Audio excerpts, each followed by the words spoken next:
ನಮ್ಮ ಜೊತೆ ಹಿಂದುಳಿದ ವರ್ಗದ ಅಧ್ಯಕ್ಷರಾದಂತಹ ಮಧುಸೂದನ್ ನಾಯಕ್ ಅವರಿದ್ದಾರೆ, ಅವರೊಟ್ಟಿಗೆ ಮಾತಾಡಿಸೋಣ. ಸರ್ ನಮಸ್ತೆ ಸರ್. ನಾಳೆಯಿಂದ ಸಮೀಕ್ಷೆ ಕೂಡ ಪ್ರಾರಂಭವಾಗಲಿದೆ. ಯಾವೆಲ್ಲ ತಯಾರಿಗಳು ನಡೆದಿದೆ ಸರ್ ರಾಜ್ಯದಿಂದ? ಎಲ್ಲ ತಯಾರಿ ಆಗಿದೆ. ಯಾವ ತಯಾರಿ ಆಗಿದೆ ಅಂದ್ರೆ ಏನು ಹೇಳಿ, ನಮ್ಮ ಹೌಸ್ ಲಿಸ್ಟಿಂಗ್ ಆಗಿದೆ, ಟ್ರೈನಿಂಗ್ ಆಗಿದೆ, ಎಲ್ಲರೂ ರೆಡಿಯಾಗಿ ಫೀಲ್ಡ್ನಲ್ಲಿದ್ದಾರೆ. ಅಡ್ಮಿನಿಸ್ಟ್ರೇಟಿವ್ ಕಂಟ್ರೋಲ್ ನಡೀತಾ ಇದೆ, ಮುಂದುವರಿಸ್ತಾರೆ ನಾಳೆಯಿಂದ. ಸರ್, ಒಂದಿಷ್ಟು ಗೊಂದಲಗಳು ಕೂಡ ಆಗಿತ್ತು. ಕ್ರಿಶ್ಚಿಯನ್ ಜಾತಿ ಜೊತೆ ಹಿಂದೂಗಳ ಒಂದಿಷ್ಟು ಜಾತಿ ಕೂಡ ಸೇರ್ಪಡೆ ಆಗಿದೆ ಪಟ್ಟಿಯಲ್ಲಿ ಅಂತ. ಈಗಾಗಲೇ 33 ಜಾತಿಗಳನ್ನ ಡ್ರಾಪ್ ಡೌನ್ ಲಿಸ್ಟ್ ಇಂದ ಕೂಡ ಕೈ ಬಿಡಲಾಗಿದೆ. ಇದು ಯಾವ ಕಾರಣಕ್ಕೆ ಬಿಟ್ಟಿದ್ದೀರಾ ಅಂತ ಸರ್?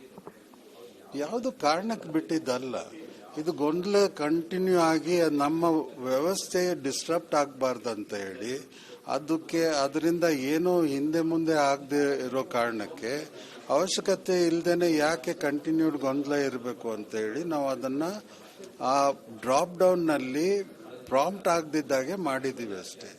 ಡಿಸೇಬಲ್ ಮಾಡಿದ್ದೀವಿ. ಅದು ಆ ಪಟ್ಟಿಯಲ್ಲೇ ಇರ್ತದೆ.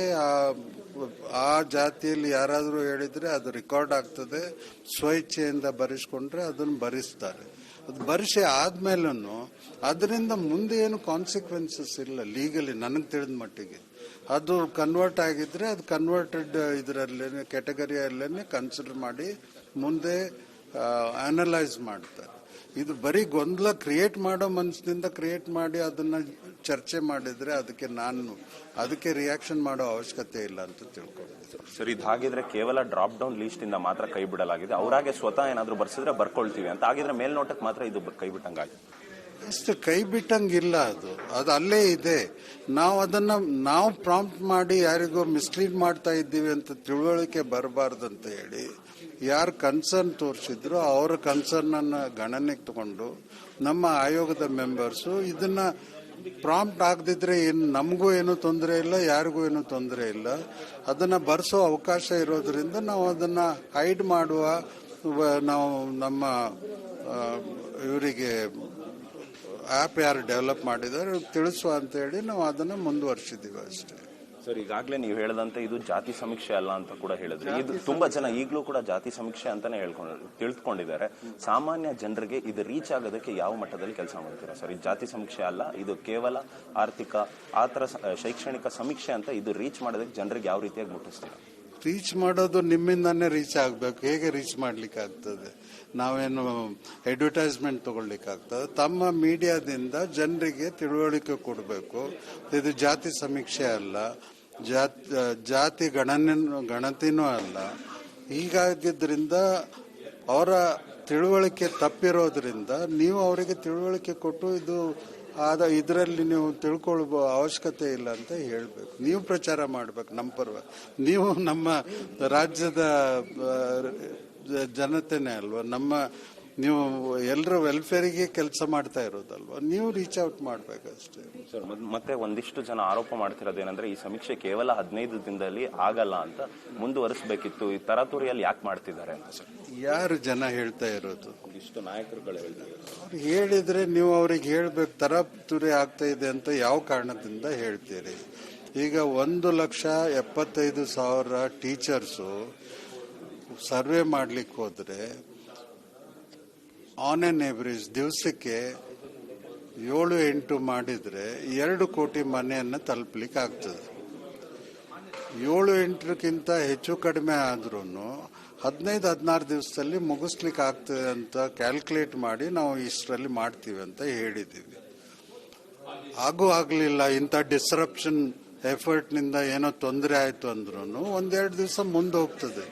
ನಮ್ಮ ಕನ್ಸರ್ನ್ ಏನಾಗಿತ್ತು, ನಮ್ಮ ಸರ್ವೆ ಕಾರ್ಯದಲ್ಲಿ ಮುಖ್ಯವಾಗಿ ಟೀಚರ್ಸ್ ಅನ್ನ ಬಳವಳಿಕೆ ಮಾಡ್ತಾ ಇದ್ದದ್ರಿಂದ ಅವರಿಗೆ ಟೀಚಿಂಗ್ ನಲ್ಲಿ ತೊಂದರೆ ಆಗಬಾರ್ದು, ಅದರಿಂದ ಮಕ್ಕಳಿಗೆ ತೊಂದರೆ ಆಗಬಾರ್ದು ಅಂತ ನಮ್ಮ ಕನ್ಸರ್ನ್ ಇತ್ತು. ಆದ್ದರಿಂದ ನಾವು ಈ ಸಮಯವನ್ನ ಗುರುತಿಸಿಕೊಂಡು ಸರ್ವೆ ಮಾಡ್ತಾ ಇದ್ವಿ. ತರಾತುರಿಯಿಂದ ಏನು ಮಾಡ್ತಾ ಇಲ್ಲ. ನಾವು ಮುಂಚೆನೂ ಕ್ಯಾಲ್ಕುಲೇಟ್ ಮಾಡಿದ್ದು 3 ತಿಂಗಳಲ್ಲಿ ಮುಗೀತದೆ ಅಂತ. ಯಾವ 3 ತಿಂಗಳಲ್ಲಿ ಮಾಡಬೇಕು ಅಂತ ಪ್ರಶ್ನೆ ಬಂದವಾಗ ನಾವು ಟೀಚರ್ಸ್ ಅನ್ನ ಬಳವಳಿಕೆ ಮಾಡ್ತಾ ಇದ್ದರಿಂದ ಅವರಿಗೆ ಅನುಕೂಲ ಆಗಲಿಕ್ಕೆ ನಾವು ಈ ಟೈಮ್ನಲ್ಲಿ ಪ್ರೋಗ್ರಾಮ್ ಅನ್ನ ಇಟ್ಕೊಂಡಿದ್ದೀವಿ. ನಮ್ಮ ಕ್ಯಾಲ್ಕುಲೇಷನ್ ಪ್ರಕಾರ ಇದು 15-16 ದಿವಸದಲ್ಲಿ ಮುಗಿಬೇಕು.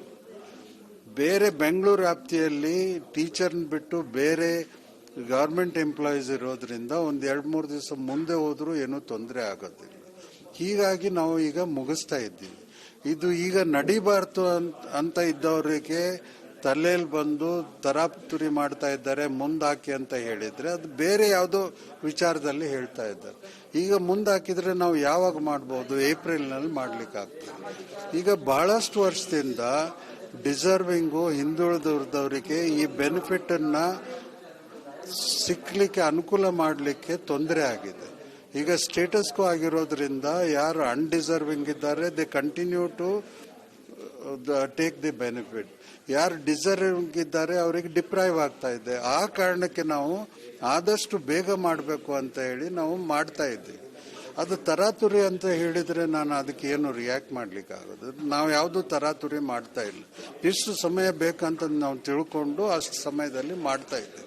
ಅವರ ತಲೆಯಲ್ಲಿ ತರಾತುರಿ ಅಥವಾ ಆವಾಗ ಮಾಡಬೇಕು ಇವಾಗ ಮಾಡಬೇಕು ಆ ಕಾರಣಕ್ಕೆ ಮಾಡಬೇಕು ಅಂತ ಇದ್ರೆ ನೀವು ಅವ್ರಿಗೆ ಹೋಗಿ ಕೇಳಬೇಕು ಏನು ಮಾಡಬೇಕು ಅಂತ. ಸರ್, ಒಂದು ಕೊನೆ ಪ್ರಶ್ನೆ ಸರ್. ಈಗ ಯಾವ್ದಾದ್ರು ಮನೆಗೆ ಹೋದ್ರೆ ಒಂದು ಆಧಾರ್ ಕಾರ್ಡ್ ಮಾತ್ರ ನಮೂದು ಮಾಡ್ತಾರೆ ಅಥವಾ ಎಲ್ಲರ ಮನೇಲಿ ಯಾರೆಲ್ಲ ಇದಾರೆ ಅವರೆಲ್ಲರ ಆಧಾರ್ ಕಾರ್ಡ್ ನಂಬರ್ ತಗೋತಾರ? ಎಲ್ಲ ಆಧಾರ್ ಜನರದ್ದು ಆಧಾರ್ ಕಾರ್ಡ್ ಅನ್ನ ತಗೊಳ್ತೀವಿ. ಯಾಕಂದ್ರೆ ಬಹಳಷ್ಟು ಜನಸಂಖ್ಯೆ ಜಾಸ್ತಿ ತೋರಿಸ್ಬೇಕು ಹಾಗೆ ಹೀಗೆ ಅಂತ ಹೇಳಿ ಅಪವಾದಗಳು ಬಂದಿತ್ತು. ಮುಂಚೆ ಮಾಡ್ತಾರೆ ಅಂತ ಹೇಳ್ತಾ ಇಲ್ಲ, ಅದು ಡೂಪ್ಲಿಕೇಟ್ ಆಗಬಾರ್ದು ಅಂತ ಒಂದೇ ಕಾರಣಕ್ಕೆ ಆಧಾರ್ ಈಗ ಎಲ್ಲರಿಗೂ ಕಂಪಲ್ಸರಿ ಮಾಡಿದ್ದಾರೆ. ಈಗ ಸ್ಕೂಲ್ ಅಡ್ಮಿಷನಿಗೂ ಆಧಾರ ಬೇಕು. ಆದ ಕಾರಣದಿಂದ ನಾವು 6 ವರ್ಷದ ಮೇಲ್ಪಟ್ಟವರಿಗೆ ಎಲ್ರಿಗೂ ಆಧಾರ್ ಕಂಪಲ್ಸರಿ ಮಾಡಿದ್ದೀವಿ. ಅದರಿಂದ ನಮಗೆ ಕರೆಕ್ಟ್ ಜನರು ಇವ್ರದ್ದು ಸರ್ವೆ ಮಾಡಬೇಕು ಅಂತ ತಿಳುವಳಿಕೆ ಬರ್ತದೆ ಅಂತ ಹೇಳಿ ಆ ಕಾರಣಕ್ಕೆ ನಾವು ಆಧಾರನ್ನು ಕಂಪಲ್ಸರಿ ಮಾಡಿದ್ವಿ. ಆಧಾರ್ ಜನರಲ್ಲಿ ನಮ್ಮ ಸಿಸ್ಟಮ್ನಲ್ಲಿ ಗವರ್ಮೆಂಟ್ ಇದರಲ್ಲಿ ಪಡಿತರ ಚೀಟಿ ಇದ್ದವರು ಸುಮಾರು 5 ಕೋಟಿ ಜನ ಇದ್ದಾರೆ. 7 ಕೋಟಿಯಲ್ಲಿ ಅವ್ರದ್ದೆಲ್ಲ ಆಧಾರ್ ಅಥೆಂಟಿಕೇಟ್ ಆಗಿ ಈಗಾಗಲೇ ರೆಕಾರ್ಡ್ ಆಗಿದೆ. ನಾವು ಅವ್ರದ್ದು ಪಡಿತರ ಚೀಟಿ ನಂಬರ್ ಬಂದವಾಗ ಆಟೋಮೆಟಿಕ್ ಆಗಿ ಆಟೋ ಪಾಪ್ಯುಲೇಟ್ ಆಗ್ತದೆ ನಮ್ಮ ಸಿಸ್ಟಮ್ನಲ್ಲಿ. ಅದರಿಂದನೂ ನಾವು ಸರ್ವೆ ಮಾಡೋ ಸಮಯದಲ್ಲಿ ಕಡಿಮೆ ಆಗ್ತದೆ. ಯಾಕಂದ್ರೆ ಆಟೋಮೆಟಿಕ್ ಆಗಿ ಇಲ್ಲಿ ರೆಕಾರ್ಡ್ ಆಗ್ತದೆ. ಬಾಕಿ ಅದನ್ನ ಹೊರತುಪಡಿಸಿ ಯಾರಾದರೂ ಇದ್ರೆ ಅವ್ರದ್ದು EKYC ಮಾಡಿಬಿಟ್ಟು ಮುಂದುವರಿಸ್ತೀವಿ. EKYC ಮಾಡ್ಲಿಕ್ಕೆ ಏನಾದರೂ ತೊಂದರೆ ಇದ್ರು ಅಂಥವರಿಗೆ ನಾವು ಫೇಶಿಯಲ್ ರಿಕಗ್ನಿಷನ್ ಮಾಡಿ ಬ್ಯಾಕ್ ಎಂಡ್ ನಲ್ಲಿ ವೆರಿಫೈ ಮಾಡಲಿಕ್ಕೆ ಅನುಕೂಲ ಮಾಡಿಕೊಂಡಿದ್ದೀವಿ. ಈ ಕಾರಣದಿಂದ ನಾವು ಆಧಾರನ್ನ ಎಲ್ರಿಗೂ ಕಂಪಲ್ಸರಿ ಮಾಡಿದ್ದೀವಿ.